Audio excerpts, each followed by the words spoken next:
नमस्कार। आज फिर से YouTube के इस चैनल में आपके बीच में हूं। आज मैं वर्तमान के एक ज्वलंत मुद्दे पर बातचीत करूंगा। सरकारी नौकरियां, उनका रिटायरमेंट और OPS, old age pension scheme, वृद्धावस्था पेंशन स्कीम, इसको लेकर के बवाल मचा हुआ है। और मैंने ये देखा है कि जितने भी सरकारी कर्मचारी हैं उनमें से अधिकांश ने अपनी आईडी के साथ फेसबुक में, सोशल मीडिया में OPS साथ में जोड़ दिया। उनकी पीड़ा भी समझता हूं। दरअसल बिल्कुल शुरू से ही, प्रारंभ से ही, न केवल देश की आजादी के बाद बल्कि उससे पहले ब्रिटिश राज में और उससे पहले भी राजा महाराजाओं के राज में, और वो चाहे गद्दियां बदलती रही, चाहे वो देसी राजा आए या मुगल आए या कोई भी आए, ये अपने सैनिकों को पेंशन देने का रिवाज वहीं से चला हुआ है। और ठीक भी है।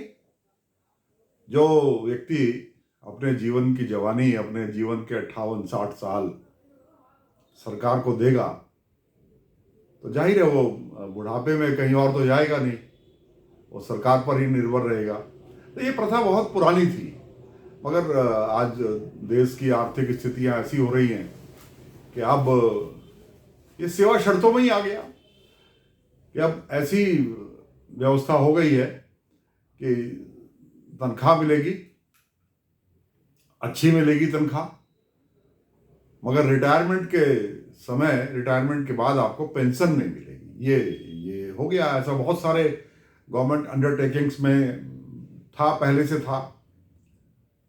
मैं स्वयं ऐसे परिवार से हूं कि मेरे पिता को पेंशन नहीं मिली। BHEL, Bharat heavy electricals limited, Haridwar में थे। ऐसे बहुत से विभाग हैं जहां पेंशन नहीं थी, लेकिन जो सीधे सीधे सरकार के नियंत्रण में थे, जो किसी कॉरपोरेशन या किसी कंपनी के माध्यम से नहीं थे, वहां पेंशन मिलती थी। और राज्य सरकार में तो लगभग 100% विभाग ऐसे हैं जहां पर पेंशन मिला करती थी। अब और अच्छा, हमारे यहाँ उत्तराखंड में तो खास तौर पर सरकारी नौकरी का बड़ा चाम था, चाहे वो चतुर्थ श्रेणी की ही क्यों ना हो। तो सरकारी नौकरी मिल गई तो समझो जीवन सफल हो गया। अपना ही नहीं, पूरे परिवार का, अपने भाई बहनों का, अपने माँ बाप का, अपने अगली पीढ़ी का, सबका जीवन सफल हो गया। और रिटायरमेंट के बाद घर बैठ करके कम मिलती थी लेकिन पेंशन मिला करती थी। अब 2005 के बाद से वो योजना ही समाप्त हो गई। अब तो सेवा शर्तों में ये जुड़ गया कि आपको इसके बाद आपको पेंशन नहीं मिलेगी। इसके साथ साथ तनख्वाहें भी बढ़ाई गई। जो 7वां वित्त आयोग आया उसमें तनख्वाहें बहुत अच्छी कर दी गई। और जो एक पहली शिकायत होती थी कि महंगाई और खर्चों और पद के अनुरूप तनख्वाहें नहीं मिलती हैं, वो भरपूर सुनी गई। और लोगों को 2-2, ढाई गुना, किसी को 3-3 गुना तक उसमें पे रिविजन में तनख्वाहें बढ़ गई। बहुत अच्छी तनख्वाह मिली, एरियर भी मिले। तो जो लोग पहले से भर्ती थे उनके लिए तो ठीक है, मगर जो बाद में भर्ती हुए 2005 के बाद, उनको पेंशन नहीं मिलेगी। और जैसे जैसे उन लोगों का रिटायरमेंट करीब आ रहा है, 15 साल उन लोगों को सर्विस करते हो गए, उनकी चिंता बढ़ रही है और ये आहिस्ता आहिस्ता एक आंदोलन का रूप लेता चला आ रहा है। बहुत से कर्मचारी संगठनों ने मुझसे ये कहा कि मैं इस पर भी कुछ बोलूं, तो मैंने थोड़ा सा इसमें अध्ययन किया। अध्ययन करके मुझे ये लगा कि शायद अब हमारी सरकारों की जो आर्थिक स्थिति है वो ऐसी नहीं रह गई कि वो भविष्य में पेंशन दे सके अपने रिटायर्ड कर्मचारियों को।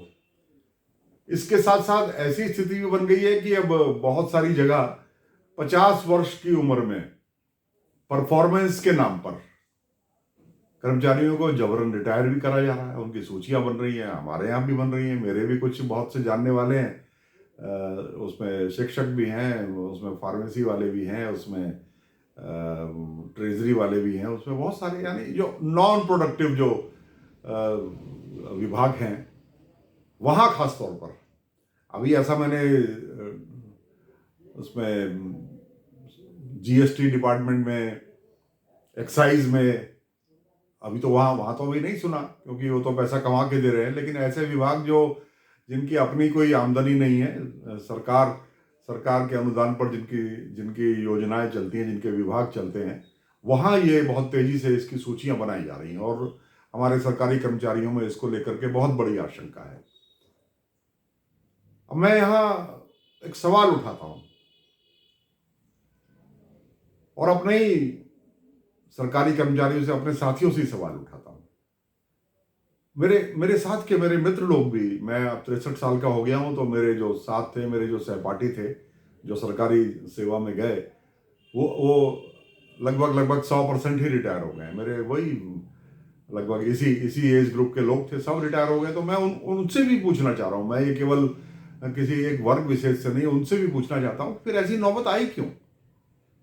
आखिर ऐसी नौबत आई क्यों कि सरकारें किसी भी दल की रही हो मजबूर हो गई कि भाई एक तो रिटायरमेंट जल्दी करो और दूसरे पेंशन नहीं देंगे। अर्थात अब यह माना जाने लगा है कि हमारे सरकारी कर्मचारी राज्य की जो अर्थव्यवस्था उस पर ही बोझ बन गए। तो ऐसी स्थिति आई क्यों, इस पर भी हमको थोड़ी सी चर्चा करनी होगी। इसमें कहीं ऐसा तो नहीं है कि स्वयं हम लोग भी इसके लिए जिम्मेदार हैं? सरकारी दफ्तरों में लेट लतीफी, देर से आना, सर्दियों में कुर्सियां बाहर लगा करके देर तक धूप सेकना, कमेंट्री सुनना, मूंगफली खाना, गप्पे करना, ये भी तो हम ही लोग करते थे ना, हम ही लोग करते थे। और सरकारी ऑफिस से काम निकलवा लेना, ये आम आदमी के बस का रह भी नहीं गया था। और ये सब पर तो लागू नहीं होता, लेकिन अधिकांश लोगों पर ये लागू होता है कि इसमें रिश्वतखोरी भी चल रही है, कमीशनखोरी भी, ठेकेदारों से एक कमीशन लेना नीचे से ऊपर तक। चतुर्थ श्रेणी वाला भी अंत में हाथ फैला ही देता था कि साहब वो फाइल तो रखी है, अब ये कल जाएगी, परसों जाएगी, आराम से जाएगी। ये ऐसी स्थिति थी। तो इसका भी ये भी एक वजह हो सकती है। तो इसके लिए कहीं ना कहीं हम भी तो जिम्मेदार हैं। हमने भी तो ये सब किया, हमारे कर्मचारी भाइयों ने भी तो ऐसा किया कि सरकारी नौकरी लग गई और अब तो जब तक पेंशन नहीं मिलेगी तब तक जाऊंगा नहीं, अब मुझे कोई नहीं हटा सकता। बाकी जो कर्मचारी एकता, कर्मचारी उत्पीड़न के नाम पर हमने यूनियन भी बना ली। मैं ये नहीं कह रहा कि यूनियन नहीं बनानी चाहिए भाई, इस बात को लेकर के मुझसे नाराज मत हो जाना, लेकिन उसकी आड़ भी तो बहुत लोगों ने ली कि हम यूनियन के, सरकारी जो कर्मचारी संगठन है, हम उसके पदाधिकारी हैं। और किसी विभाग में तो 16, 18 जो कर्मचारी संगठन है वो बन गए थे। ये पहचानना मुश्किल था कि कौन सा विभाग असली है, कौन से कर्मचारी संगठन असली है, किससे बात की जाए, कौन पूरा प्रतिनिधित्व करता है। एक ने प्रतिनिधित्व कर लिया तो दूसरे नाराज। मैंने तो कितनी बार देखा है कि बैंकों में हड़ताल हो रही है तो उन्होंने कहा कि नहीं, वो फला संगठन की हड़ताल है तो वो बैंक तो खुले रहेंगे। उस बैंक, उस कर्मचारी संगठन के लोग तो आज दफ्तर में आएंगे, लेकिन हड़ताल आज हमारी है साहब, हमारी हड़ताल ऑल इंडिया हड़ताल है।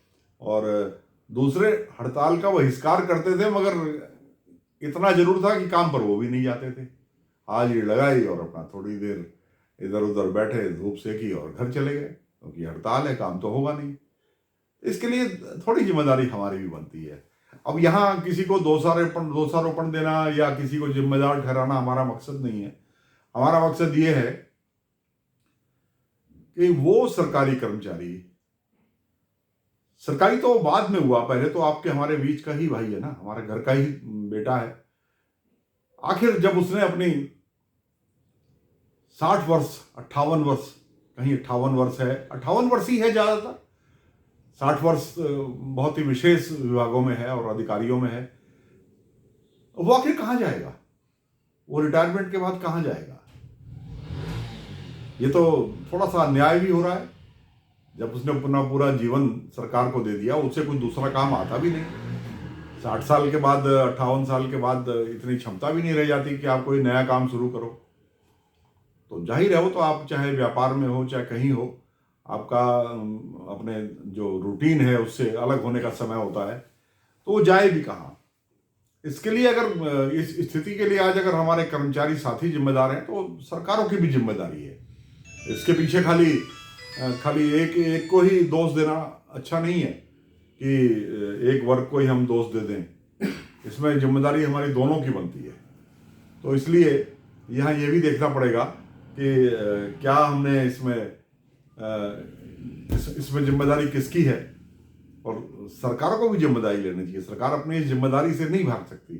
ठीक है, आर्थिक स्थिति अच्छी नहीं है, इंफ्रास्ट्रक्चर पर हमको जोर देना पड़ेगा, इंफ्रास्ट्रक्चर हमको बनाना पड़ेगा, उसमें खर्चा भी बहुत आता है। लेकिन अपने ही कर्मचारी, अपने ही अंगों की जो सरकारी विभाग है जिसके बलबूते पर आपने सब काम किया, उसी की कीमत पर, ये भी तो अच्छा नहीं है। इसमें सरकार को, हाँ, ये तो हो सकता है। मैं कर्मचारी संगठनों का प्रतिनिधित्व भी नहीं कर रहा और ना ही मैंने उनसे पूछ के ये बात अपने मन से कह रहा हूं, लेकिन मुझे एक व्यवहारिक तरीका लगता है कि जो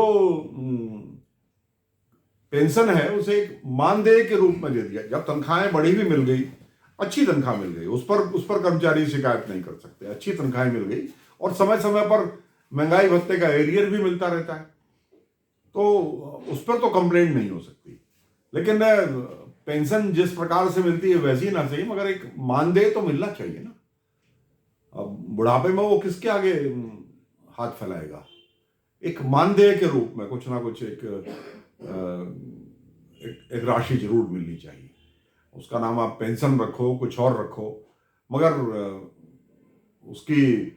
उसको बुढ़ापे में किसी और के ऊपर निर्भर ना होना पड़े, ये जिम्मेदारी तो सरकार को ही लेनी चाहिए। ऐसा मुझे लगता है। मुझे नहीं मालूम हमारे कर्मचारी संगठन और क्या इस बारे में, और हमारे सरकारी कर्मचारी क्या सोचते हैं, मगर भाई बचत की आदत डालो, आज से ही डालो, क्योंकि अब आपको भी पता है कि बुढ़ापे में पेंशन तो मिलेगी नहीं। लेकिन इससे सरकार की जिम्मेदारी खत्म नहीं हो जाती। सरकार को भी चाहिए कि कोई एक ऐसा स्कीम निकालें कि इसमें आखिर सरकार जब अपने ऊपर आती है तो 2-2 साल में चुनाव भी तो करा लेती है, उसमें भी तो अरबों खरबों रुपया खर्च होता है। सरकारें गिरा दी, चुनाव करा लिए, सरकारें आज की तारीख में प्रधानमंत्री की मीटिंगें, मुख्यमंत्री की मीटिंगें, इसके नाम पर भी बहुत बड़े बड़े खर्च करते हैं। प्रधानमंत्री के लिए जब 8,500 करोड़ का जहाज आ सकता है, तो भाई क्यों नहीं कर्मचारियों को कोई मानदेय या पेंशन क्यों नहीं मिल सकता? उनको भी कुछ ना कुछ मिलना चाहिए, थोड़ा सा प्रोविजन उसके लिए भी रखो। अपने खर्चों में कटौती करो ना। और पेंशन कर्मचारियों की क्यों काट रहे हो, यह भी एक सवाल है। ये सांसदों और विधायक की क्यों नहीं कटती? उनकी भी काटो ना। उनकी तो आप अचानक 2-2, 3-3, 4-4 गुना बढ़ा देते हो और उस पर बहस भी नहीं होती। सारे दल 1 मिनट में एक हो जाते हैं, ध्वनि मत से ही पास हो जाता। कभी वोट करना पड़ा आज तक? कोई सांकेतिक रूप से कोई इक्का दुक्का आदमी है जो उस वक्त विरोध करता है। और ऐसे सांसद भी हैं जो भत्ता, जो अपना जो वेतन है वो नहीं लेते। पहले तो वेतन ही क्यों? वेतन भी गलत है। अब वेतन दे दिया और हर जितने टर्म है, एक सांसद अगर 4 बार सांसद रहा, 6 बार रहा, तो उसको हर बार का पेंशन अलग से मिलती है। ऐसे ही विधायकों के साथ है, तो उस पर भी तो गौर करो। अपनी पेंशन 4-4, 5-5 गुना, 6-6 गुना अपना वेतन कई गुना कर दोगे। अपनी विधायक निधि भी आप बढ़ाते जा रहे हो, क्योंकि आपके विभाग सक्षम नहीं है, आप विभागों के लिए बजट नहीं कर रहे, इसलिए आप सीधा सीधा पैसा ले रहे हो। तो इसलिए भाई इस पर भी गौर होना चाहिए। अगर आप समझते हो जरूरी कि विधायक को भी इसके बाद एक सम्मानजनक जीवन जीने का हक है, तो कर्मचारियों को भी तो सम्मानजनक जीवन जीने का हक है। उनको भी कोई ना कोई मानदेय और एक सुरक्षा, ये सुरक्षा है भविष्य की, कि अब मैंने पूरा समय सरकार के लिए दिया तो शेष जीवन मैं एक आर्थिक रूप से स्वतंत्र होकर के और सुरक्षित होकर के, निश्चिंत होकर के, बिना किसी के ऊपर निर्भर हुए काट सकता हूं, ये इतनी सी एक गारंटी है, वो गारंटी आपको देनी पड़ेगी।